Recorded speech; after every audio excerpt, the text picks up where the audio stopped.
My husband insults our baby. Posted January 31st, 2020, that I'm a mom of a lovely 6-month-old baby boy and am currently on maternity leave. So, I'm the primary carer for him. I also still breastfeed. That being said, I'm a human also and sometimes need to go out without the LO. My outings never last more than 3 hours and are never in the evening. Yes, I'm an adult and I haven't been out and about past 6 p.m. by myself in more than 6 months. But it's fine, I don't mind. My only request was for my husband to look after the baby twice a week so I could work out.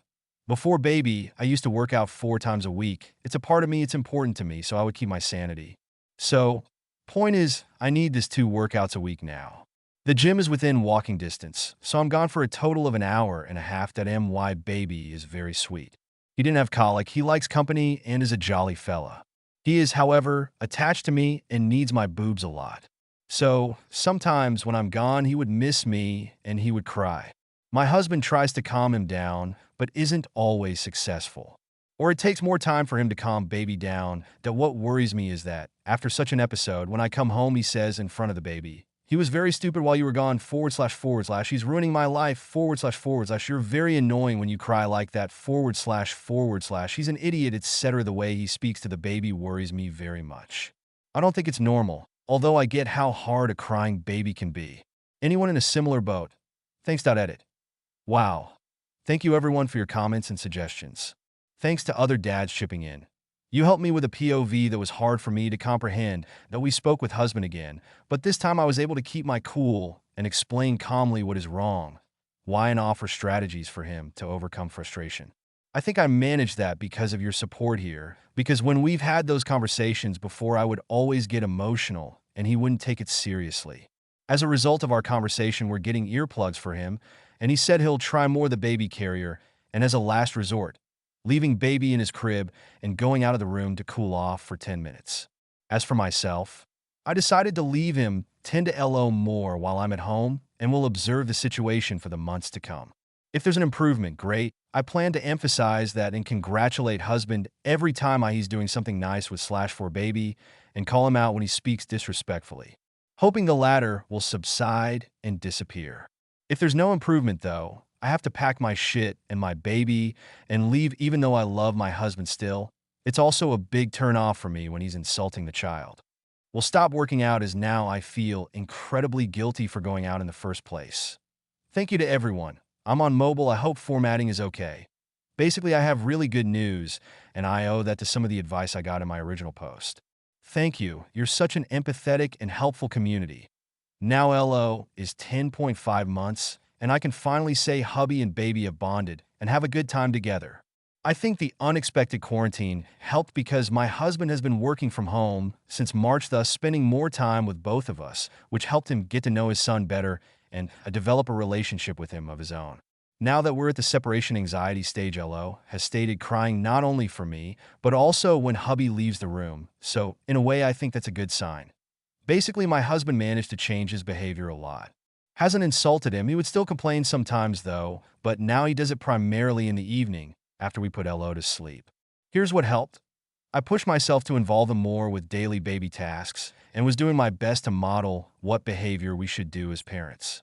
That way, since he still didn't have much of a relationship with baby, he had to copy me, and my coping mechanisms certainly didn't involve calling the baby names.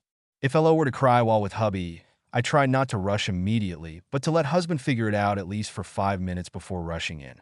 Once he started being somewhat successful at calming our baby down, husband gained more confidence.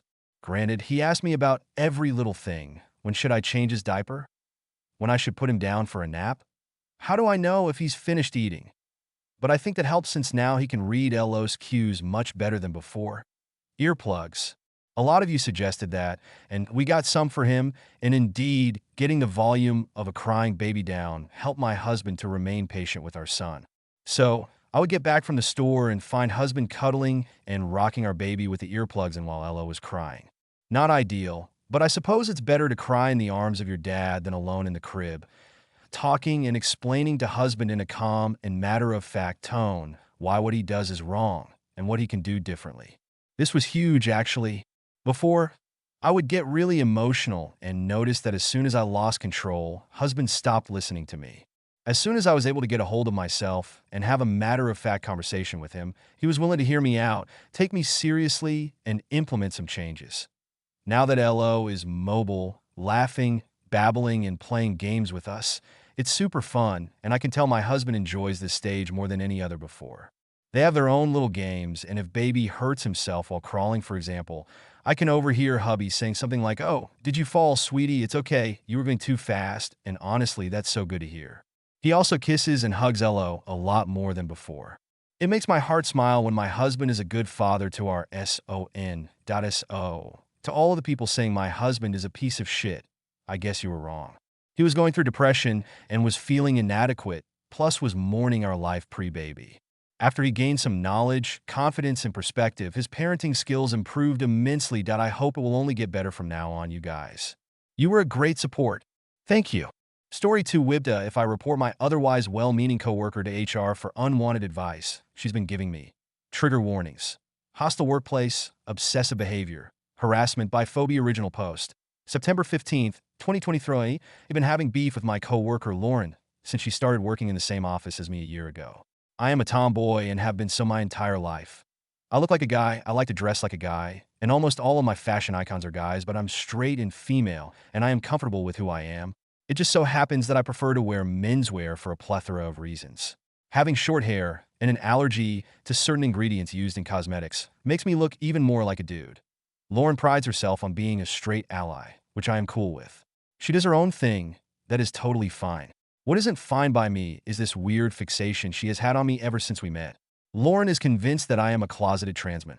When we are alone, which I make a point to avoid to begin with, she is always telling me how she will support me when I come out, and how she has all this advice for people like me.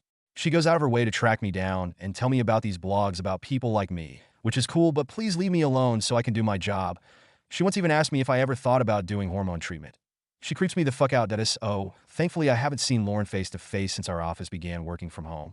But every now and then, Lauren will try and reach out to me to talk, which I ignore, of course.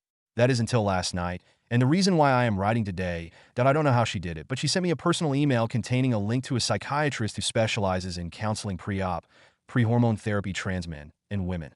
And the usual spiel about how she's always there to help me, that I'm reluctant to bring this up with HR because I don't want to discourage Lauren from offering help to those who need it and doing it on the reg.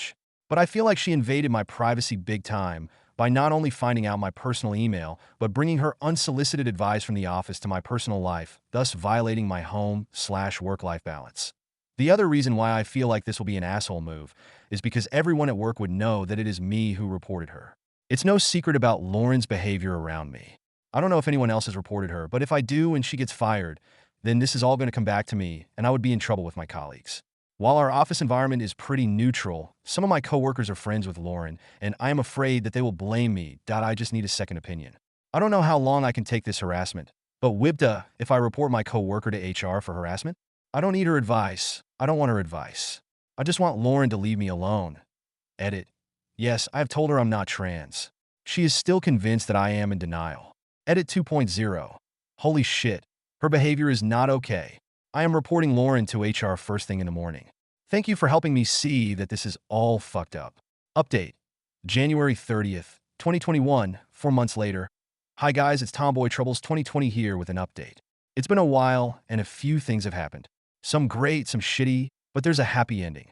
As I read through each reply, it helped me realize that Lauren's behavior was messed up.